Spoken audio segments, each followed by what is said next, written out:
હસબન્ડના birthday પર એમના માટે એમની પસંદનું ખાસ જમવાનું ઘરે બને છે અને એના માટે રિયાને મને થોડી હેલ્પ પણ કરેલી છે. આમ તો થોડી ના કહેવાય, ઘણી બધી હેલ્પ કરી છે. તો આજે આપણે એકદમ ઇઝી રીતથી અને ફટાફટ બને એવા અને પહેલી વારમાં પણ બજાર જેવા બને એવા સમોસા ઘરે બનાવવાના છીએ. તો જેને નહીં આવડતા હોય ને એ પહેલી વારમાં જ પરફેક્ટ બનશે એના સમોસા પણ. તો એના માટે મેં અહીંયા 6 નંગ જેટલા બટેટા લીધેલા છે.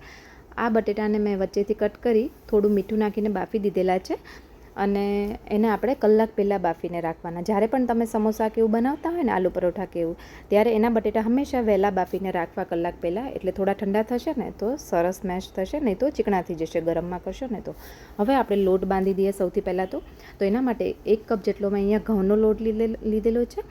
અહીંયા તમે મેંદાનો લોટ પણ યુઝ કરી શકો, પણ હું અત્યારે ઘઉંના લોટથી કરું છું. સાથે મેં ટેસ્ટ પ્રમાણે મીઠું એડ કર્યું અને અડધી ચમચી જેટલા અજમા હાથેથી આ રીતે મસળીને નાખી દીધેલા છે અને સાથે 2 ચમચી જેટલું તેલ. અહીંયા આપણે મોણનું પ્રમાણ થોડું મુઠ્ઠી પડતું હોય છે, તો એના માટે આ ખાસ રીત છે. એક તો લોટ કેવો બાંધવો, એટલે કે કેવા માપ સાથેનો, કેટલા પાણી સાથેનો, એ પ્રોપર માપ તમને કહીશ. અને બીજી વસ્તુ કે આને તળાવા કેમ દેવા, તો સેમ બહાર જેવું પડ કરવું હોય અને પડ્યા રહે ને તો ઘણીવાર શું થતું હોય કે ઢીલા પડી જતા હોય, પોચા થઈ જાય, એવું બધું ના થાય એના માટે શું કરવું એ પણ હું તમને આગળ કહીશ.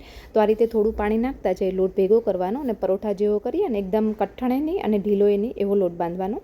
તો એના માટે મારે અહીંયા 1/4 કપ જેટલા પાણીની જરૂર પડી છે. હવે આને ઢાંકીને 5 મિનિટનો જ રેસ્ટ આપીએ, ત્યાં સુધી એક મસાલો પ્રિપેર કરીએ. અહીંયા અડધી ચમચી જેટલા આખા ધાણા લીધેલા છે, અડધી ચમચી વરિયાળી, એ બેયને આપણે અધકચરું વાટી દેવાનું છે આ રીતે. અને અહીંયા તમે જીરુંનો ટેસ્ટ ફાવતો હોય તો આમાં અડધી ચમચી જીરું પણ એડ કરી શકો, પણ આ 2 મસાલાથી પણ આનો ટેસ્ટ એકદમ જોરદાર આવશે. તો એને આપણે અધકચરા વાટી સાઈડમાં કરી દઈએ અને જો આ રીતનો ભૂકો થવો જોઈએ. હવે એમાં મેં અહીંયા થોડું મોળા મરચાંનો યુઝ કરું છું. તો મેં મીડિયમ તીખું હોય ને એવું મરચું લીધેલું છે અને એક ભાવનગરી મોળું મરચું અને સાથે 1 ઇંચ જેટલો આદુનો ટુકડો. તો અહીંયા આદું અને મરચાંનું પ્રમાણ થોડું આગળ પડતું રાખવાનું. હવે એ થઈ જાય એને પણ અધકચરું વાટી લઈએ. હવે અહીંયા 2 ચમચી તેલ મૂકીએ. તેલ મૂકીને તરત જ આજે મસાલો રાખ્યો હતો ને વાટીને, એને નાખી દઈએ અને એની સાથે આદુ મરચાંની પેસ્ટ એડ કરી દઈએ.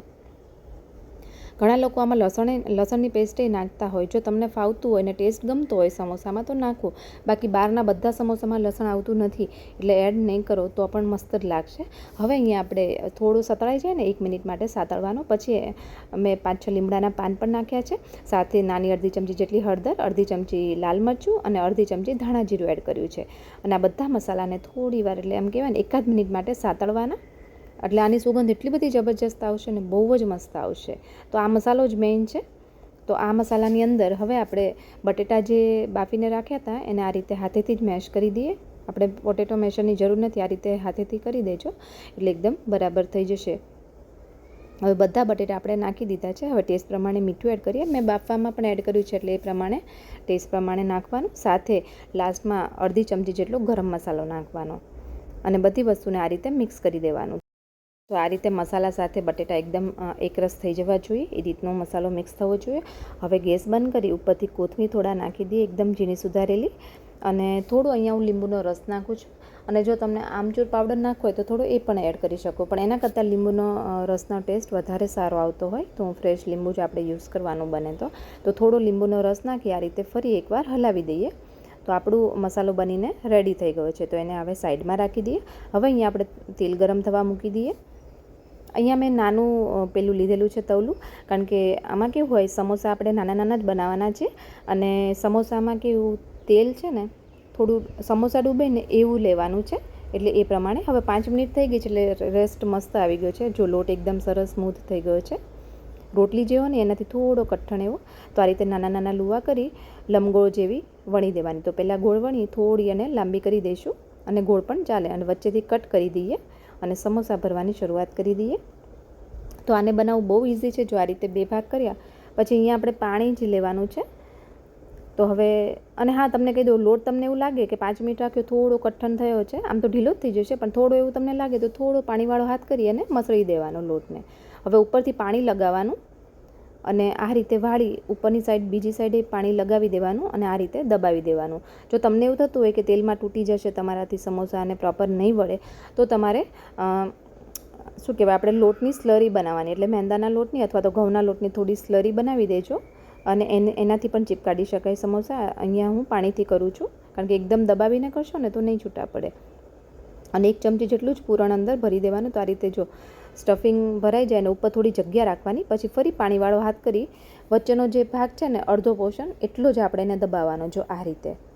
હવે આપણે પાછળની સાઈડ આમ કરી એક ચપટી લેવાની નાની એવી અને બીજી સાઈડ દબાવી દેવાનું. તો એકદમ સરસ મજાના નાના નાના સમોસા બનીને રેડી થઈ ગયા છે. તો આ મિની સમોસા બનતા વારે નહીં લાગે, જલ્દી તળાઈ જશે અને તેલે ઓછું બગડશે, ફટાફટથી થઈ જશે. તો આ રીતે આપણે બધા જ સમોસાને વાળી દઈએ. તો અહીંયા થોડી રિયાને હેલ્પ કરે છે. એને પણ જો સરસ સમોસું એક બનાવ્યું છે અને સરસ ભર્યું છે. તો મેં એને કીધું ને આ રીતે દબાવીને કરો તો સરસ મજાનું એને બનાવ્યું. હું તમને દેખાડું એને કેવું બનાવ્યું છે હમણાં. અને કોને કોને સમોસા બહુ ભાવે છે કમેન્ટમાં મને જરૂરથી કહેજો. અને તમારા ગામમાં કે સિટીમાં કોના સમોસા વખણાય છે એ પણ મને નામ જરૂરથી જણાવજો. અમારે તો અહીંયા અમદાવાદમાં ગીતાના સમોસા ફેમસ છે. બાકી તમારે ત્યાં કોના વખણાય જરૂરથી કહેજો. તો જો સરસ મજાનું નાનું એવું સમોસું બનીને રેડી થઈ ગયું છે. તો આપણા બધા સમોસા થઈ ગયા છે. ફટાફટથી આપણે એને તળી દઈએ. તો તળવાનું કઈ રીતે આપણે એનું શું ધ્યાન રાખવું એ કહું.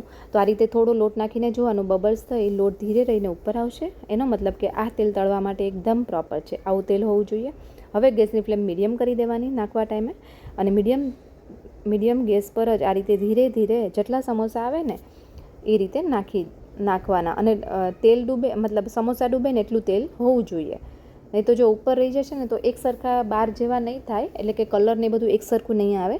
તો આ રીતે જો એને હલાવવાની બિલકુલ ઉતાવળ નથી કરવાની. ગેસ અત્યારે મીડિયમ ટુ લો છે. અને ઉપરથી આ રીતે તેલ ગરમ નાખવાનું જારાથી અને ધીરે ધીરે આ રીતે હલાવવાના, આગળ પાછળ, ઉપર નીચે નથી કરવાના. જો આ રીતે હલાવવાના, થોડા નીચે એવું લાગે કે થઈ જાય એવું લાગે છે, પછી બીજી સાઈડ એમને પલટાવવાના. તો આ ઉતાવળ ના કરતા. તો સેમ તમારે બાર જેવા ક્રિસ્પી જ બનશે અને લાંબા ટાઈમ સુધી પડ્યા રહેશે ને તો પણ સરસ જ રહેશે. પોચા બિલકુલ નહીં પડે. તો આ વાતનું ખાસ ધ્યાન રાખવાનું. અને આ રીતના જો થોડા બ્રાઉન કલર જેવા થાય ને એ રીતે તળાવા દેવાના અને આગળ પાછળ એને ફેરવતો જવાનું. તો એકદમ એક સરખો કલર આવશે, ઉપર એકદમ એક સરખી દાજ આવશે. તો આને આપણે મીડિયમ ટુ લો ફ્લેમ પર તળેલા છે. એકદમ લો નહીં રાખવાના, નહીં તો એકદમ તેલ તેલ થશે અને હાઈ ગેસ પર કલર બદલાઈ જશે, પણ થોડા ટાઈમમાં પોચા પડી જશે. તો આપણા એકદમ ઓછી મહેનતમાં ઓછા ટાઈમમાં ઝટપટ એવા મિની સમોસા બનીને રેડી થઈ ગયા છે. તમને એક તોડીને દેખાડું કેવું ક્રિસ્પી બન્યું છે. તમારા ગામમાં કોના સમોસા વખણાય છે એ મને જરૂરથી જણાવજો. અને કોને કોને ભાવે છે એ પણ કહેજો. તો ચલો ફરી મળીએ એક નવી રેસીપી સાથે. Thank you.